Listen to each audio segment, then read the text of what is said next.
I'm just thinking about earthquake. I mean, this this is probably one of these controversial sound movies, if you know what I mean. You know, like Star Wars had its controversial with Dolby Stereo, and Earthquake's controversial with its 670mm 6-track Sensurround, and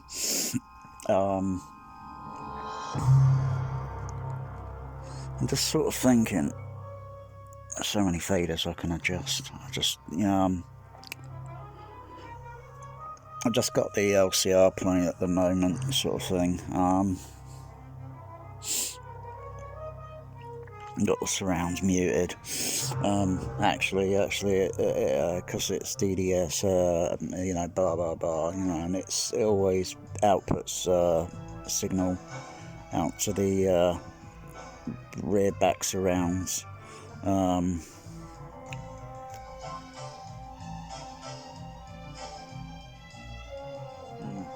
Even though it's 5.1. Anyway, just sort of piggybacks. Anyway, I was thinking, what can I do to experiment with Earthquake?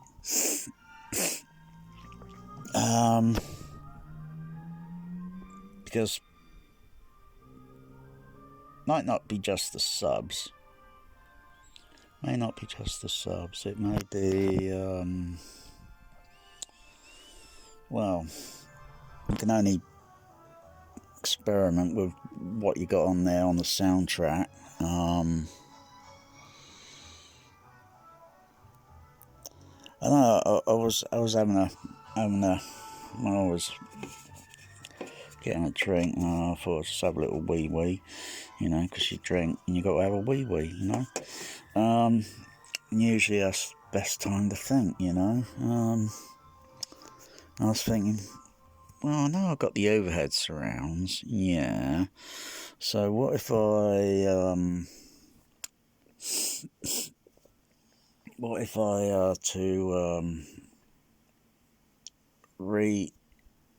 reconfigure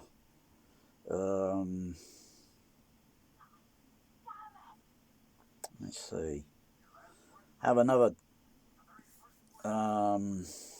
I'll have to have something. I'll have to have it. It'll have to be racked up in the kitchen, because there's no way I can put anything much here now, because these racks are full, unless I put a new rack in. But if I'm going to change the rack and put a new rack in, I'll just rather have it be a little bit taller and not too tall, because it can't go too high up because of the side surround check speaker arrays.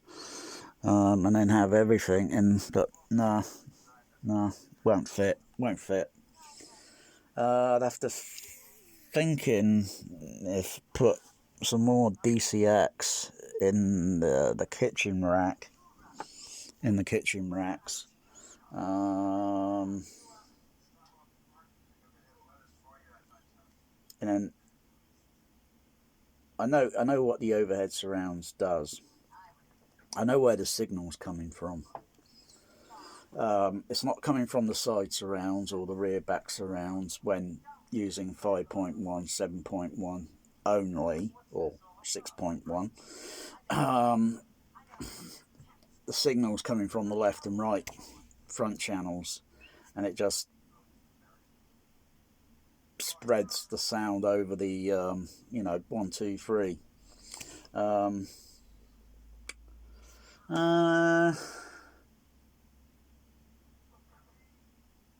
A bit of a waste of time, I think, really. I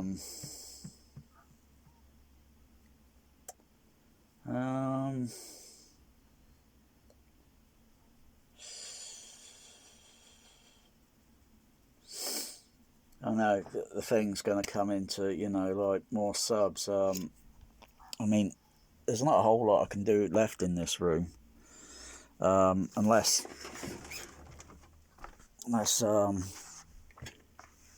pick this bit of Pringle up that was in the wasset, put it in the bin. It's been on the floor. Think. Yeah. Only a really little bit of. It's really only a little bit of rack space there left, and I really want that just for the Laserdisc players, and maybe the other players will get fitted in here eventually. You know, all these players will get fitted in the rack. Yeah, I just think,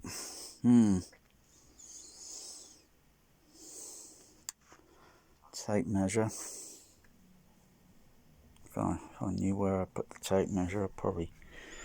Oh, there it is. It's under.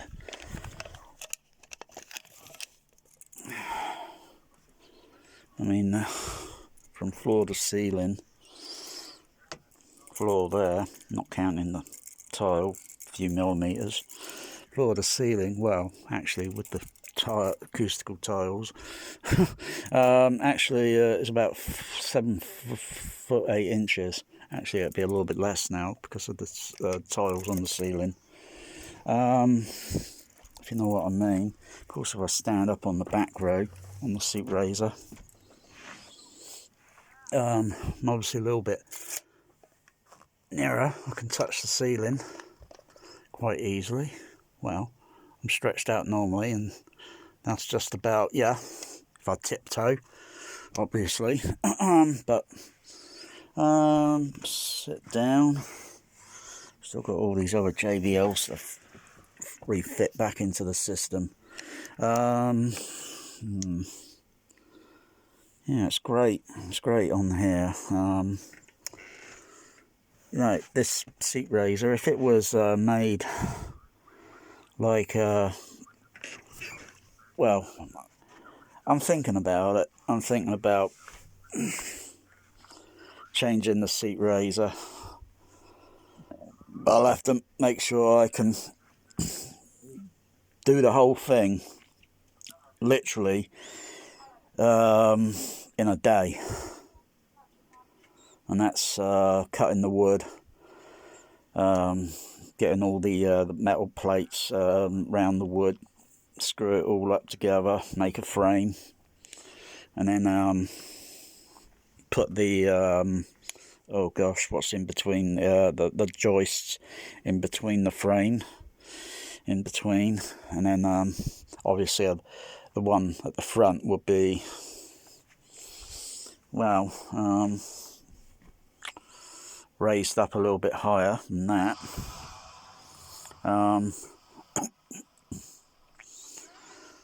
Or, well, it's kind of like thinking, why stop there? Why not just? But this room's really too small. It's really too small, and I can think of an alternative, but it's not going to be perfect. It's not going to be perfect. Now, if you got something like a home that's got a wooden floor already, or if you got a floor to ceiling height higher than mine, great. Yeah, you can do that. Plus, it wouldn't be easy because I've got, you know, so many other things I want to put in to make it a bit more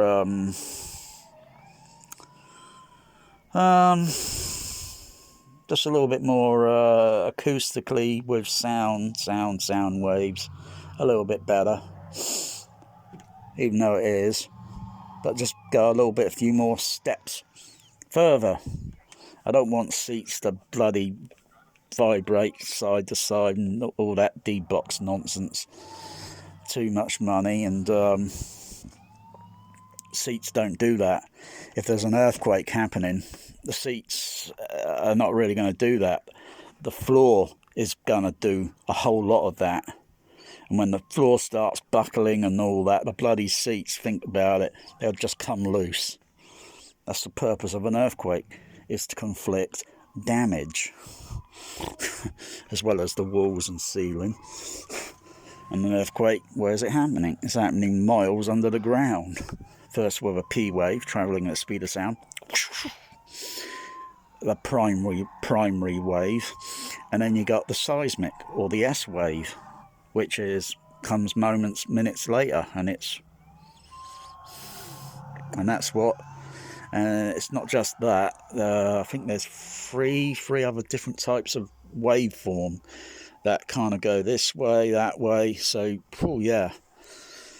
I was thinking of something like if there's some sort of hydraulic system that can kind of move like that, and it's literally like maybe squares of metal or whatever, and they could be placed all over the entire width of the room's floor, and have that sort of wave motion, do that sort of unusual wave motion.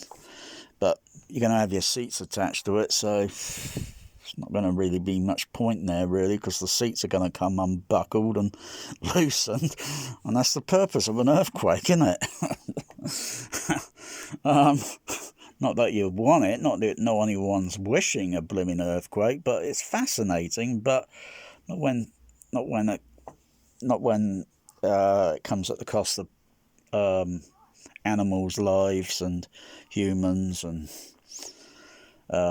having to start over again, particularly when you live in an earthquake zone. Wouldn't it be logical to leave the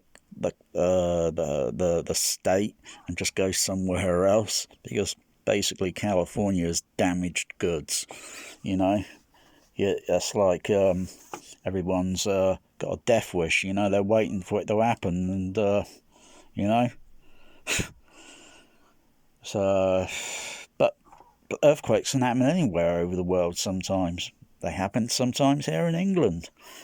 A few times, I think an epicenter or somewhere has been up at Wales. One time, well, Wales is about that direction. That's north. Wales is over that direction, and about 80 to 90 miles away. One earthquake happened several years ago, and the earthquake travelled mostly along over this way up to towards London. Was mostly felt it a little bit, but big up at Wales, and a little bit round this area. If you was awake at the time it happened, in the early hours in the morning, if you was awake. Me, I was asleep and I wouldn't notice it. That's disappointing. Damn. And then a few more years later, there was another one, and the epicenter roughly somewhere in the Wales area again. But it didn't sort of travel that way. It kind of came down more or less this way, but minimal. And again, that was during the daytime. I think I had a movie playing at the time. Heard my kitchen cupboard in the hallway rattling, and didn't take a blind bit of notice because I thought maybe it's some vehicle across the road, like a bus or whatever, and the engine's humming away and it's causing because sometimes I could feel the buses as they're coming travelling down the road, as they go over the storm drains, first wheel, then back wheel, bump, bump, bump, bump. I feel two, and I can feel the floor just shimmer twice within about roughly a 1.5 second. Kind of like an earthquake, but earthquake will be a little bit more. Even if it is a small one, it's going to be, oh gosh, wow, that's alarming. But usually the earthquakes you get in the UK are small. They haven't been big magnitudes lasting long duration, because you need big magnitude, long duration, or the duration to do some damage. And you know, even though we build houses here in the UK with bricks, concrete and steel and all that, you know, in America, well, you can tell this house is only built out of blooming wood. It's not surprising the damn things collapse. They haven't heard of bricks yet. So yeah, but that doesn't mean a home here in the UK will stand up to it. If it gets, you know, if it's surveyed afterwards and structurally unsound to live in, it's got to be demolished. Yeah, so I'll just have to think, what other ways can I improve earthquake to make it a bit more, I don't know, a little bit more soundly interesting than how I heard it previously, because the idea of maybe have subs on the surround channels and each maybe screen channel to enhance the low frequencies a little bit more, yeah. Not just the LFE 0.1, but so to get a little bit more something to go down a bit more lower. Even if it may not be there, there might be a little teeny little bit, and it could be amplified, whatever, enhanced, to get a sort of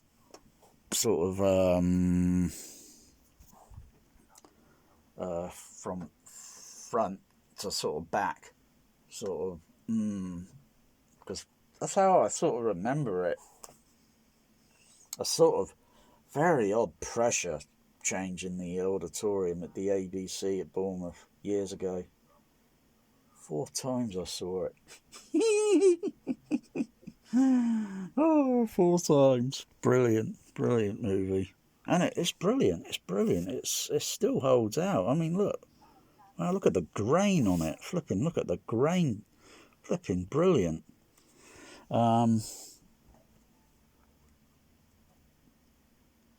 It's just got, the chapters are different on this new transfer. The chapters are different. The chapters are a little bit different on the layout on this other disc. So I got it on DVD. Well, got it on Laserdisc. First got it on Laserdisc years ago, letterbox edition. I thought, wow, gosh, blimey, I ain't seen it in scope. With even had a few Q dots on it. So hadn't seen that since the 1975 February. February and March that I saw it through, because it played for months, and it played, I think, started in the UK around November 1974 or December 1974, and I didn't see it till 1975, and it's been playing for months. And this was way better than, say, Star Wars Disney, because a lot of people was talking about it. You get people today, no one wants to talk about that Disney Mary Sue garbage, social justice warrior nonsense. People want to talk about bloody Earthquake, and how Earthquake is better than The Force Awakens, The Last Jedi, The Rise of Skywalker, probably even Rogue One. Because all you're seeing there in Rogue One is, well, an unnecessary story.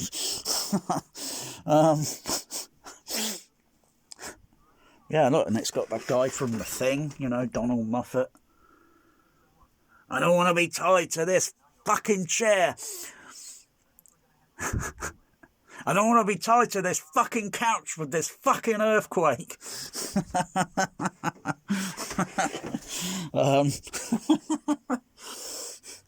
Yeah. Yeah, this film is so flipping controversial still.